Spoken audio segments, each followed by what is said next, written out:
Hallo und willkommen zu meinem neuen Video. Schön, dass ihr wieder eingeschaltet habt. Bei mir gibt es heute ein super saftiges Joghurtbrot. Es ist sehr einfach und lecker. Falls ihr es nachbacken möchtet, los geht's.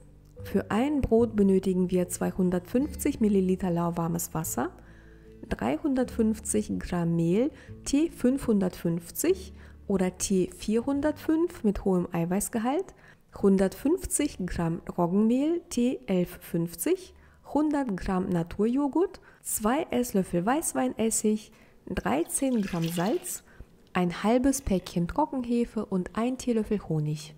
Alle Zutaten bis auf das Salz miteinander verkneten und erst ganz zum Schluss, wenn ein Teig zu erkennen ist, das Salz unterkneten. Und wichtig wäre nochmal zu erwähnen, dass der Joghurt zimmerwarm sein sollte.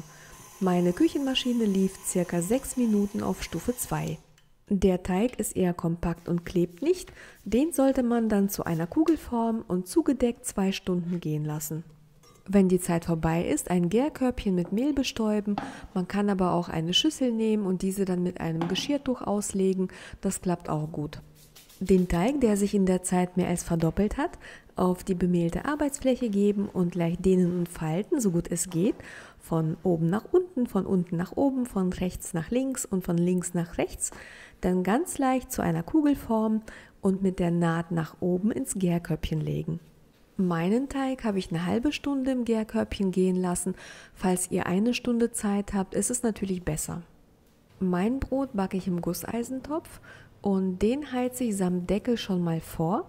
Den Teigling schneide ich ein, dafür nehme ich ein Skalpell, ein scharfes Messer tut es aber auch. Und dann kommt er natürlich mit der Naht nach unten und mit dem Muster nach oben in den Topf. Macht's bitte ganz vorsichtig, man kann sich dabei auch sehr verletzen und das ist dann auch nicht mehr schön. Dann setze ich den Deckel auf und backe das Brot bei 240 Grad Ober- und Unterhitze oder bei 220 Grad Umluft, 50 Minuten mit Deckel und dann noch weitere 10 Minuten ohne Deckel, also insgesamt 60 Minuten. Und so ist es dann geworden. Hier nochmal der Klopftest, also wenn es hohl klingt, ist es fertig. Sollte es allerdings noch dumpf klingen, einfach für weitere 10 Minuten in den Ofen geben und fertig backen. Das Brot dann auf einem Kuchengitter vollständig auskühlen lassen. Meins ist beim Anschneiden noch etwas warm gewesen. Und zum Schluss vielleicht noch eine Sache, man kann auch frische Hefe nehmen, das wäre dann ein Viertel Würfel. Man sollte sie allerdings erst in Wasser auflösen. Ich hoffe, es hat euch gefallen. Danke fürs Einschalten. Euch allen noch ein schönes Wochenende und bis zum nächsten Mal. Tschüss!